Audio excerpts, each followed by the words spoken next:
আজ বানিয়ে দেখাবো দু ধরনের লিকার চা এবং দুধ চায়ের গোপন টিপস।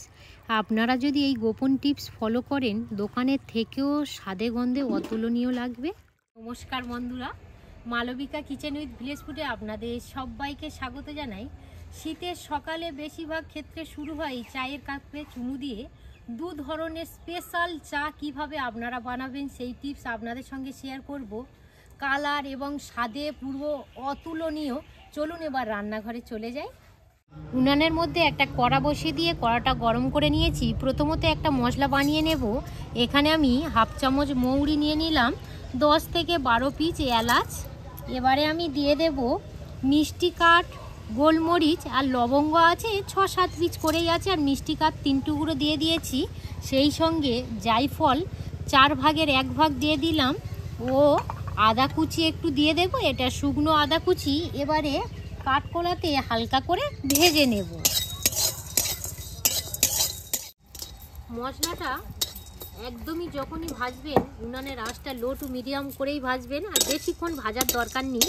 যখনই দেখবেন এই রকমই লালি লালি মতো হয়ে আসবে সঙ্গে সঙ্গে তুলে নেবেন, না হলে কিন্তু তিতকুড়ি ভাব চলে আসবে। একটা পাত্রের মধ্যে নামিয়ে নিলাম।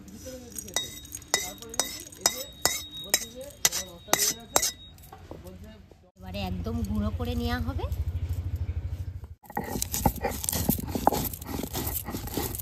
খুবই সুন্দর কিন্তু সেন্ট বার হচ্ছে গো। হ্যাঁ, ভাজা মশলা অন্যরকম। গুঁড়ো হয়ে গেছে, তুলে দেবো। এবার আমি প্রথমত রচাটা বানিয়ে নেব। উনানের মধ্যে একটা স্ট্যান্ড বসিয়ে দিয়েছি। স্ট্যান্ডের উপর এইভাবে সসপ্যানটা দিয়ে দেব। রচার জন্য 1 গ্লাস জল দিয়ে দেব।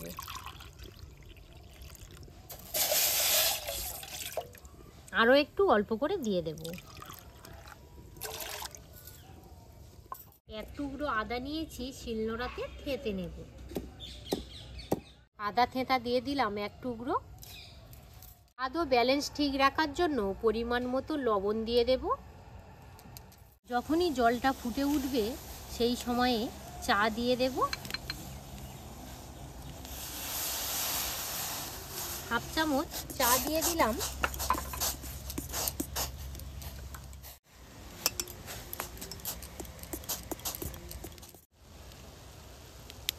যখনই এই রকমভাবে উদলে উঠবে সেই সময়ে 1 চামচ আমি সাদা তাল মিছরি দিয়ে দেব।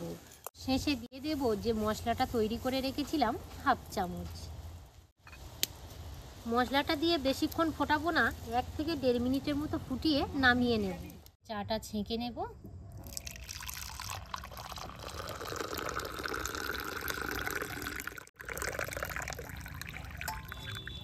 আমি দুধ চা বানিয়ে নেব।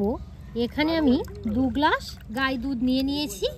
আর গাই দুধটা আমার জাল করা নয়, জাল করা দিতে পারেন বা জাল না করেও দিতে পারেন, কোনো অসুবিধা নেই। আজকের আমি জল দেব না, শুধু দুধেই চাটা বানিয়ে নেব।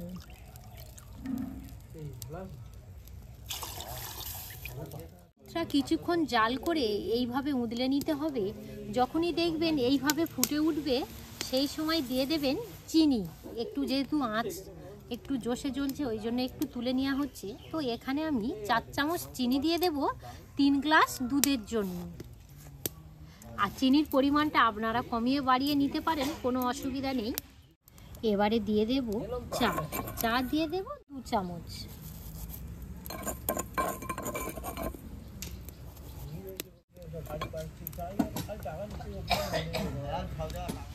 কত সুন্দর চাটা ফুটছে দেখো দিদি। যতই ফুটছে তত সুন্দর কিন্তু একটা ফ্লেভার আসছে। যেমনই সুন্দর কালার তেমনই টেস্ট, অতুলনীয়, কিছু বলার নেই। আপনারা যদি এই মশলা দিয়া চা একবার বানিয়ে খান ভুলতেই পারবেন না। এই চায়ের টেস্ট বারে বারে যেন মনে হবে বানিয়ে খাই। শুধু দেখতে থাকুন চা বানানোর গোপন টিপসগুলো। বিশেষ করে এই শীতের সময় সত্যি কথা বলতে মশলা দিয়া চা সবারই খেতে ভালো লাগে। আমি যেমনই স্টেপ বাই স্টেপ করছি আপনারা কিন্তু এই স্টেপ বাই স্টেপ ফলো করবেন। এই সময় এবারে মশলাটা দিয়ে দেব হাফ চামচ। একটুখানি এইভাবে একটু ঘুলটে নেব। যখনই আপনারা বাড়িতে র চা বা দুধ চা বানাবেন তখনই ডাবু বা চামচের সাহায্যে এইভাবে একটু ফেটে দেবেন, দেখবেন চায়ের স্বাদটা দ্বিগুণ বেড়ে গেছে।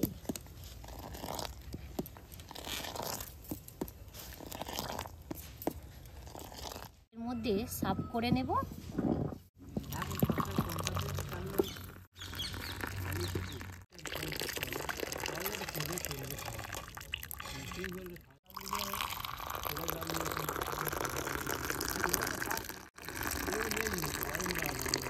এই অবশিষ্ট চা আমি একদমই ফেলবো না।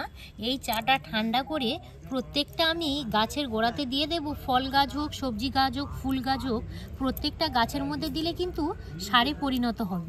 এরকম চা একদম পুরো কমপ্লিট। আর এখন হচ্ছে একদম ফার্স্ট সকালবেলা। শীতকালে একটু চায়ের কাপে চুমু না দিলে যেন দিন ভালো যায় না। প্রথমত মাছ দিয়ে দিলাম। চলে এসো দিদি, চলো চলো। আর অফিসে বসে যেটা পছন্দ সেটা নেবে। বিস্কুট নাও। হ্যাঁ, বিস্কুট খাবে না? এখানে একটা দাদা আছে, ঠিক আছে ভিডিও করবো নি কেন। নাও নাও দিয়ে নাও নাও। বিস্কুট নাও। আমার পিসমশাই, আচ্ছা পিসমশাই এখান থেকে তুলে নাও, কাপ তুলে নাও। পিসমশাই সত্যি কালকে থেকে অনেক কষ্ট করছে, একা তো সব একা হাতে সব সামলাচ্ছে। পিসমশাই সত্যি খুব কষ্ট করছে। আর এখানে আমাদের একটা তুলসী মোচক করা হচ্ছে।